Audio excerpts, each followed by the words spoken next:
हाल ही में भारतीय सेना ने कहाँ पहली पूर्ण कार्यात्मक क्वांटम लैब स्थापित की है। ये क्वांटम लैब स्थापित की है मध्य प्रदेश में। ऑप्शन नंबर 20 का करेक्ट हो जाएगा। ये मध्य प्रदेश के महू जिले में स्थापित की गई है क्वांटम लैब। बात करते हैं इसके डिटेल की, तो ये क्वांटम लैब जो कि मध्य प्रदेश के महू जिले में स्थापित की गई है और ये प्रयोगशाला जो कि military of telecommunication engineering में स्थापित की गई है, ये आपको याद रखना है। इसकी स्थापना राष्ट्रीय सुरक्षा परिषद सचिवालय के सहयोग से की गई है और इस लैब का मुख्य उद्देश्य क्वांटम प्रौद्योगिकी के क्षेत्र में अनुसंधान प्रशिक्षण को बढ़ावा देना है, जिससे अगली पीढ़ी के संचार और सुरक्षित क्रिप्टोग्राफी को विकसित किया जा सके। इसी संस्थान में एक आर्टिफिशियल इंटेलिजेंस केंद्र भी स्थापित किया गया है, ये आपको याद रखना है। नेक्स्ट क्वेश्चन की बात करते हैं। हाल ही में किस राज्य में हॉट एयर बलून फेस्टिवल शुरू किया गया है। ये किया गया है तेलंगाना में। ऑप्शन नंबर 20 का करेक्ट हो जाएगा।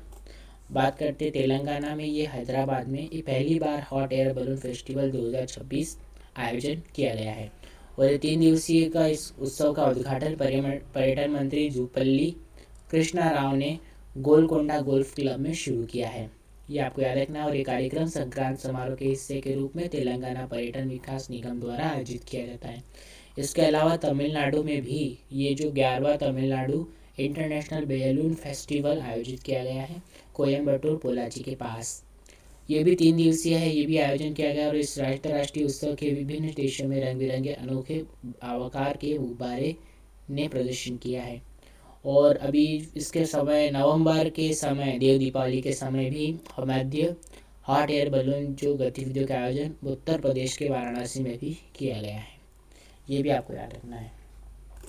नेक्स्ट क्वेश्चन देखते हैं। हाल ही में 2 दिवसीय उत्तरार्थ महोत्सव कहाँ आयोजित किया गया, तो ये किया गया गुजरात में। ऑप्शन नंबर 20 का करेक्ट हो जाएगा।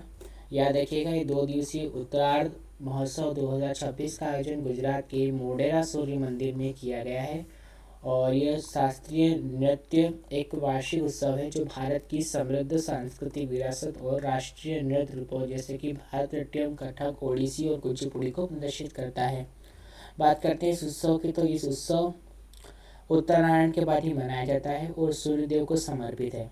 इसकी ऐतिहासिक 11वीं सदी के मोढेरा सूर्य मंदिर की पृष्ठभूमि में आयोजित होता है। इसे गुजरात सरकार के खेल, युवा, सांस्कृतिक गतिविधि विभागों द्वारा जिला प्रशासन के सहयोग से बनाया यानी कि आयोजित किया जाता है, ये आपको याद रखना है। नेक्स्ट क्वेश्चन देखते हैं। हाल ही में किस राज्य को ग्रामीण स्थानीय निकायों हेतु 15वें वित्त आयोग में पहली बार अनुदान मिला है, तो ये मिला है option number A Sikkim. Option number A इसका करेक्ट हो जाएगा। बात करते हैं इसके डिटेल क्वेश्चन की, तो क्योंकि केंद्र सरकार ने हाल ही में वित्तीय वर्ष 2025-26 के लिए सिक्किम के ग्रामीण स्थानीय निकायों यानी कि पंचायतों को पहली बार 15वें वित्त आयोग के तहत अनुदान जारी किया है, जिससे ग्रामीण शासन को मजबूती मिलेगी और स्थानीय विशिष्ट आवश्यकताओं की पूर्ति होगी। बात करते हैं सिक्किम की राजधानी की बात करें तो सिक्किम की राजधानी है गंगटोक। यहाँ के मुख्यमंत्री प्रेम सिंह तामाक और यहाँ के राज्यपाल ओम प्रकाश माथुर, ये आपको याद रखना है। नेक्स्ट क्वेश्चन देखते हैं। हाल ही में कौन कबड्डी चैंपियंस लीग 2026 के पहले सत्र की मेजबानी करेगा, ये करेगा हरियाणा। ऑप्शन नंबर 20 का करेक्ट हो जाएगा। हरियाणा करेगा पहली बार पहले सत्र की जो मेजबानी करेगा वो करेगा कबड्डी चैंपियंस लीग की हरियाणा, और यह टूर्नामेंट 25 जनवरी से 7 फरवरी 2026 तक स्पोर्ट्स यूनिवर्सिटी ऑफ हरियाणा राय सोनीपत में आयोजित किया जाएगा। इसमें 8 फ्रेंचाइजी हिस्सा लेंगी। सोनीपत स्टार्स, गुरुग्राम गुरुज, सार heroes, Bhiwani Wolves, Rohtak Royals, Karnal Kings, Panipat panthers और फरीदाबाद फाइटर्स, ये इनके 8 फ्रेंचाइजी। नेक्स्ट क्वेश्चन देखते हैं। हाल ही में किस विश्वविद्यालय ने आईआईटी मंडी उत्प्रेरक केंद्र का उद्घाटन किया है, ये है गलगोटिया विश्वविद्यालय। ऑप्शन नंबर सी इसका करेक्ट हो जाएगा। गलगोटिया विश्वविद्यालय ने अपने परिसर में आईआईटी मंडी उत्प्रेरक उप केंद्र का उद्घाटन किया और इसका उद्घाटन 11 जनवरी 2026 को किया गया। इसकी स्थापना का उद्देश्य जो स्टार्टअप पारिस्थितिकी तंत्र यानी कि स्टार्टअप इकोसिस्टम को मजबूत करना, शुरुआती दौर के स्टार्टअप्स को सहायता देना और डीप टेक इनोवेशन को बढ़ावा देना है। यहाँ के जो मुख्य अतिथि जहाँ के रहे प्रोफेसर लक्ष्मीधर बेहरा, ये उपस्थित है, आईआईटी मंडी के निदेशक हैं। इसके साथ ही गलगोटिया विश्वविद्यालय के NIT जमशेदपुर और झारखंड प्रौद्योगिकी विश्वविद्यालय रांची के साथ रणनीतिक समझौते पर हस्ताक्षर किए ताकि नवाचार अनुसंधान को गति दी जा सके। नेक्स्ट क्वेश्चन देखते हैं, हाल ही में किस राज्य ने दशकों पुराने मुकदमे को ठीक करने के लिए जम्मा बाने लैंड्स रिकॉर्ड्स में सुधार किए हैं? तो इसका आंसर हो जाएगा, आपको याद रखना है, कर्नाटक। ऑप्शन नंबर सी इसका करेक्ट हो जाएगा। इसका ऑप्शन नंबर सी, ये ऑप्शन नंबर सी करेक्ट हो जाएगा, कर्नाटक। कर्नाटक सरकार के कोडगु जिले में दशकों पुराने भूमि विवाद और विसंगतियों को दूर करने के लिए जमा बाने भूमि रिकॉर्ड्स को ऐतिहासिक सुधार किया है। ये जमा बाने क्या है? ये जमा बाने ये कोडागु जिले में एक वंशानुगत भूमि व्यवस्था है जिसे 17वीं और 19वीं शताब्दी के बीच कुर्ग के राजाओं और ब्रिटिश द्वारा स्थानीय परिवारों को सैन्य सेवाओं के बदले दिया गया था। तो ये है जमा बाने भूमि। अब कर्नाटक के राज्यपाल थावरचंद गहलोत ने 7 जनवरी 2026 को कर्नाटक भू राजस्व अधिनियम 2025 को अपनी मंजूरी दी है, जिसे 8 जनवरी को आधिकारिक रूप से अधिसूचित किया गया है। इस सुधार का मुख्य उद्देश्य कोडागु क्षेत्र की अनूठी जमा बाने भूमि प्रणाली को पीढ़ी दर पीढ़ी चल रहे मालिकाना हक को भ्रम को दूर करना है। अब तहसीलदार को रिकॉर्ड, इसमें जो प्रमुख सुधार हुए हैं वो हुए हैं, अब तहसीलदार को रिकॉर्ड ऑफ राइट्स में सुधार करने और दशकों पुराने गलत या अनुसूचित एंट्रीज जो है उसको हटाने का सही करने का अधिकार दिया गया है। भूमि रिकॉर्ड्स में अभी तक मृत पूर्वजों के नाम दर्ज थे, जिससे भूमि की बिक्री, विरासत और बैंक ऋण लेने में कठिनाइयां होती थी। नए कानून से वर्तमान मालिकों के नाम दर्ज कराना आसान हो जाएगा।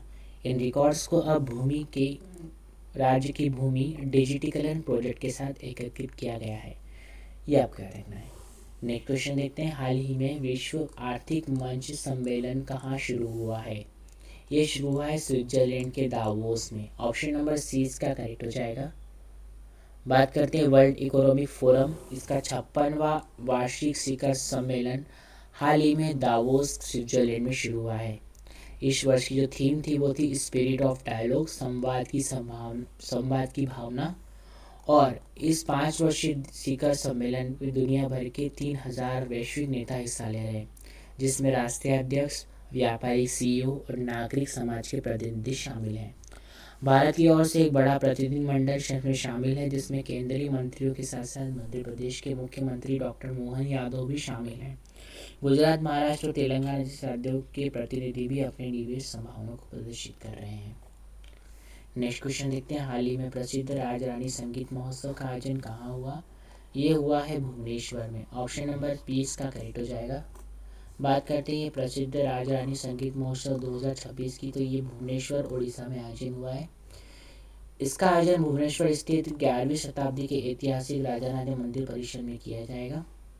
यह महत्व, इसका महोत्सव जो है, ये महोत्सव ओडिशा सरकार के ओडियाई भाषा, साहित्य और संस्कृति विभाग के सहयोग से ओडिशा संगीत नाटक अकादमी द्वारा आयोजित किया जा रहा है।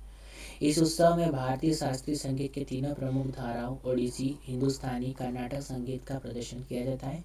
वर्ष 2026 के उद्घाटन समारोह में केंद्रीय शिक्षा मंत्री धर्मेंद्र प्रधान मुख्य अतिथि के रूप में शामिल हुए थे। नेक्स्ट क्वेश्चन देखते हैं, बागुरुम्बा नृत्य उत्सव कहाँ आयोजित किया गया है? तो ये किया गया, आपको याद रखना है, असम। ऑप्शन नंबर सी इसका करेक्ट हो जाएगा। बात करते हैं बागुरुम्बा दहो 2026, ये भव्य सांस्कृतिक उत्सव जो कि गुवाहाटी के असम के सरोजजाई स्टेडियम में आयोजित किया गया है। 17 जनवरी को यह आयोजित हुआ है। इसमें 10,000 से अधिक बोडो कलाकारों के एक साथ पारंपरिक बागुरुम्बा नृत्य प्रस्तुत किया। भारत के प्रधानमंत्री नरेंद्र मोदी को इस कार्यक्रम में शामिल हुए। उन्होंने बोडो समुदाय को इस समृद्ध सांस्कृतिक विरासत का अवलोकन किया।